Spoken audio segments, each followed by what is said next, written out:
നമസ്കാരം.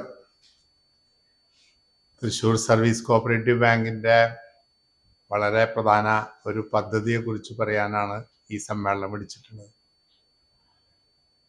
തൃശ്ശൂർ പട്ടണത്തിൽ പ്രത്യേകിച്ചും വ്യാപാരികൾക്ക് വേണ്ടിയിട്ടുള്ള ഒരു പ്രത്യേക വായ്പാ സ്കീം ഏതാനും മാസങ്ങൾക്ക് മുമ്പ് നമ്മളിത് തുടങ്ങിയതാണ്. പക്ഷേ പിന്നീട് സർക്കാരിൻ്റെ നിബന്ധനകളും മറ്റു നടപടിക്രമങ്ങളും പൂർത്തിയാക്കി അതിൻ്റെ ഔപചാരികമായ ഉദ്ഘാടനം നിർവഹിക്കാൻ പോവുകയാണ്. തിങ്കളാഴ്ച വൈകിട്ട് 5:30 ബാങ്കിൻ്റെ കോൺഫറൻസ് ഹാളിൽ വെച്ചിട്ടാണ് വ്യാപാരി മിത്രം എന്ന യൂണിക് ആയിട്ടുള്ള വളരെ പ്രത്യേകമായ ഒരു വായ്പാ പദ്ധതിയുടെ ഔപചാരികമായ ഉദ്ഘാടനം നിർവഹിക്കുന്നത്. ബഹുമാനപ്പെട്ട തൃശ്ശൂർ MLA ശ്രീ രാജൻ ജെ പല്ലനാണ് അതിൻ്റെ ഉദ്ഘാടനം നിർവഹിക്കുന്നത്. വാർഡ് കൗൺസിലറും വ്യാപാരികളുടെ വിവിധ സംഘടനകളുടെ പ്രതിനിധികളും അതിൽ പങ്കാളിയാകുന്നുണ്ട്. നമ്മൾ ഈ പരിപാടികൾ ആശയം വെച്ചപ്പോൾ തന്നെ നല്ല സ്വീകാര്യതയാണ് വ്യാപാരി വാണിജ്യ സംരംഭക സംവിധാനങ്ങളിൽ നിന്ന് കിട്ടിയത്. കേവലം വ്യാപാരി വായ്പ വാണിജ്യ വായ്പയല്ല, ഏത് സംരംഭകനും അൺഇൻറ്ററപ്റ്റഡ് വർക്കിംഗ് ക്യാപിറ്റൽ എത്തിക്കലാണ് നമ്മുടെ ലക്ഷ്യം. അതുകൊണ്ട് തന്നെ ഷോർട്ട് ടൈമാണ്, 500 ദിവസം കൊണ്ട് അവസാനിക്കുന്ന പദ്ധതിയാണ്. വ്യാപാരി സമൂഹമാകുമ്പോൾ എന്താണെന്ന് വെച്ച് കഴിഞ്ഞാൽ 1000 രൂപ ദിവസം മാറ്റി വയ്ക്കാൻ പ്രയാസമില്ല. പക്ഷെ 30,000 രൂപ മാസം അടയ്ക്കാൻ പറഞ്ഞാൽ പ്രയാസമാണ്. അപ്പോൾ അവരുടെ ധനകാര്യ മാനേജ്മെന്റിന്റെ ഒരു സഹായിയായിട്ടാണ് നമ്മൾ ഈ വായ്പാ പദ്ധതിനെ കാണുന്നത്. ആ അർത്ഥത്തിൽ അവർക്ക് നല്ല ആക്സെപ്റ്റബിലിറ്റി ഉണ്ട് അവരുടെ ഇടയിൽ. ഇപ്പൊ തന്നെ ഒരു 100 വ്യാപാരികൾ ഇപ്പോൾ തന്നെ ഒരു 3-4 ദിവസം കൊണ്ട് തന്നെ 100-ലധികം എൻക്വയറീസ് വന്നു.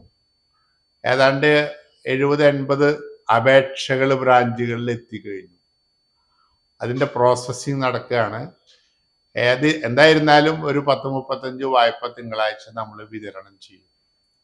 ഇതൊരു OTP അല്ല, വൺ ടൈം ഈവൻ്റ് അല്ല. ഇത് നിരന്തരം ചെയ്തു തീർക്കാവുന്ന, കച്ചവട സ്ഥാപനവും ബാങ്കും നിലനിൽക്കുന്നിടത്തോളം ഒരു റണ്ണിങ് ഫെസിലിറ്റിയാണ്. ഫെസിലിറ്റിയുടെ മെറിറ്റിനെ കുറിച്ച് നിങ്ങളിപ്പോൾ വ്യാപാരികൾക്ക് ബോധ്യം വന്നതിൻ്റെ അടിസ്ഥാനത്തിലാണ് നല്ല റെസ്പോൺസ് വന്നിട്ടുള്ളത്. 7% ഞങ്ങൾ പലിശ ഈടാക്കുന്നുള്ളൂ. ഡെയിലി കളക്ഷൻ ആയതുകൊണ്ട് ബാങ്കിനും അവർക്കും പ്രയാസമില്ല. മറ്റൊന്ന്, 500 ദിവസം കഴിഞ്ഞാൽ അല്ലെങ്കിൽ അതിനു മുൻപോ ടോപ്പ് ഫെസിലിറ്റി ഉണ്ട്. ഏത് സമയത്തുമുള്ള വ്യാപാരികളുടെ വർക്കിംഗ് ക്യാപിറ്റൽ റിക്വയർമെന്റ് ഞങ്ങൾ നടത്തി കൊടുക്കും. ഓഫ് കോഴ്സ് വലിയ തുകയാവുമ്പോൾ നമ്മൾ സെക്യൂരിറ്റി വാങ്ങിക്കുന്നത് പോലെ അവരും അക്കാര്യത്തിൽ സഹകരിക്കുന്നുണ്ട്. ചില ആളുകൾ സ്വർണം, നിക്ഷേപങ്ങൾ, അതുപോലെ LIC പോളിസി, അത്യാവശ്യം ആളുകൾ വസ്തു അടക്കം തന്നിട്ട് ഈ ഒരു സംവിധാനം സ്ഥിരമായി നിൽക്കുമ്പോൾ മറ്റു കമേഴ്സ്യൽ ബാങ്കുകളിൽ നിന്നും ലഭ്യമായിട്ടുള്ള വായ്പാ സൗകര്യത്തിന് വേണ്ടുന്ന നിബന്ധനകൾ സഹകരണ ബാങ്കുകൾക്ക് ഇപ്പൊ ബാധകമല്ലാത്തത് കൊണ്ട് ഞങ്ങൾ അവസരം ഉപയോഗിക്കുകയാണ്. സിവിൽ സ്കോർ നമുക്ക് ബാധകമല്ല. പിന്നെ മറ്റ് നടപടിക്രമങ്ങളിലും ഈ ബാങ്കിന്റെ സ്വതന്ത്ര സ്വഭാവം വെച്ചും സ്വയംഭരണാവകാശം വെച്ചും അല്പം ആനുകൂല്യം അത് ഇടപാടുകാർക്കുമായി പങ്കുവയ്ക്കാമെന്നുള്ളതാണ് ഇതിന്റെ ഏറ്റവും പ്രധാനപ്പെട്ട മെറിറ്റ്. ഈ തൃശ്ശൂർ പട്ടണത്തിന്റെ അകത്ത് അല്ലെങ്കിൽ കോർപ്പറേഷൻ പരിധിക്കകത്ത് 11 ശാഖകളുണ്ട്. ആ ശാഖകൾ മുഴുവൻ തന്നെ കോർ ബാങ്കിങ് അടിസ്ഥാനത്തില് സിംഗിൾ യൂണിറ്റ് ആയിട്ടാണ് പ്രവർത്തിക്കുന്നത്. ഒരു സഹകരണ ബാങ്ക് ഇങ്ങനെ പ്രവർത്തിക്കുന്നത് ഇപ്പോഴും അറിയാത്ത ആളുകളൊക്കെ ഉണ്ടാകാം, എന്നാലും അതുണ്ട് എന്ന് നമ്മൾ ഒന്നുകൂടി സൂചിപ്പിക്കുകയാണ്. മറ്റൊന്ന്, ഇതിന്റെ അധികാരികളുടെ നമ്മുടെ അനുമതിയൊക്കെ കിട്ടിക്കഴിഞ്ഞു. അതുകൊണ്ട് തന്നെ ഈ വായ്പാ പദ്ധതിയെക്കുറിച്ച് ഇനിയും അറിയാത്ത ആളുകളുണ്ട്. ആ ആളുകളിലേക്ക് എത്തിക്കുമ്പോൾ അവർക്കും നമുക്കും നാടിനും വ്യാപാര വാണിജ്യ സംരംഭകത്വങ്ങളുടെ മികവിന് ഇത് വളരെ ഫലപ്രദമായ ഒരു ചാലകശക്തിയാണ്, ഒരു ഇൻസ്പിരേഷനാണ്.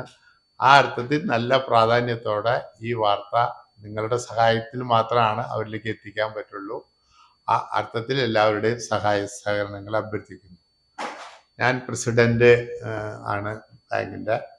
ഈ ശശിധരൻ വൈസ് പ്രസിഡന്റ് ആണ്, വലതുവശത്തിരിക്കുന്ന ആള്. സെക്രട്ടറി സനോജാണ്. മുഹമ്മദ് ബാബു ഡയറക്ടറാണ്. KV വെങ്കട്ടരാമൻ എത്തിയിട്ടില്ല. ഇതാണ് സ്ഥിതി.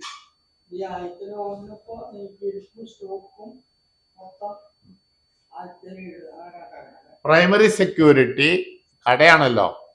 കടയാകാം, വർക്ക്ഷോപ്പ് ആവാം, പ്രിന്റിംഗ് പ്രസ് ആവാം, ബ്യൂട്ടി പാർലർ ആവാം, എന്ത് വേണേ ആവാം. അതെ, ഏത് ഒരു വലുതാവാം ചെറുതാവാം. അപ്പൊ അവരുടെ ആക്ടിവിറ്റിയാണ് ഞങ്ങളുടെ പ്രൈം സെക്യൂരിറ്റി എംപ്ലോയി. പക്ഷെ വായ്പ തുക കൂടുമ്പോ നമ്മള് അഡീഷണൽ സെക്യൂരിറ്റി. അതെന്താണെന്ന് വെച്ച് കഴിഞ്ഞാൽ അതാണ് ഞാനിപ്പോ പറയാൻ വിട്ടുപോയത്. നമ്മൾ ഈ വിഭാവനം ചെയ്ത് 15 ലക്ഷം എന്നായിരുന്നു. ഇവരുടെ പ്രതിനിധികളും ഇവരുമായിട്ട് 1-to-1 ഡിസ്കഷൻ നടന്നു കഴിഞ്ഞപ്പോ അതിന്റെ ഒരു ഇൻസ്പിറേഷൻ അടിസ്ഥാനത്തിൽ സബ്സീക്വന്റ്ലി ബോർഡും ഈ കോപ്പറേറ്റീവ് ഡിപ്പാർട്ട്മെന്റ് അധികാരികളും തമ്മിലുള്ള ചർച്ചയുടെ അടിസ്ഥാനത്തിൽ ഞങ്ങൾ 25 ഉയർത്തി. 15 ലക്ഷം പോരാ, 25 വേണമെന്ന ഡിമാൻഡ് വന്നപ്പോ ഇറ്റ് ഈസ് ക്വൈറ്റ് നാച്ചുറൽ കൊടുത്തു.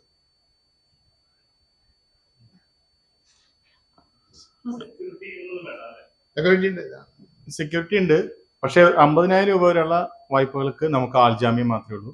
അതിനുശേഷം നമ്മൾ സാധാരണ വായ്പകളിലെ എല്ലാ സെക്യൂരിറ്റികളും സ്വീകരിക്കുന്നു.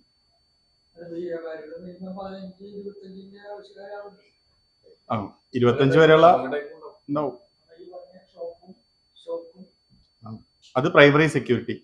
നമ്മൾ കൊളാറ്ററൽ സെക്യൂരിറ്റി ആയിട്ട് മേടിക്കുന്നത് സെക്യൂർഡ് ലോൺസ് തന്നെയാണ് എല്ലാം. മൈക്കില്ലാണ്ട് പറയാം. അപ്പൊ കൊളാറ്ററൽ സെക്യൂരിറ്റി ഉണ്ടെങ്കിൽ പ്രൈമറി സെക്യൂരിറ്റി മറ്റവരെ പോലെ ഇങ്ങനെ സൂക്ഷ്മ കണ്ണാടി വയ്ക്കില്ല. അത്രേ ഉള്ളൂ. മനസ്സിലായ ചെയ്യണേ. അഡ്വാൻസ് 4-ാം നിലയില്. അതിന് ഹാഫ് ഡേ 5,000 രൂപ, ഫുൾ ഡേ 10,000 രൂപ. AC ആണ് കംപ്ലീറ്റ്. 200 കസേര with air condition with inclusive all taxes.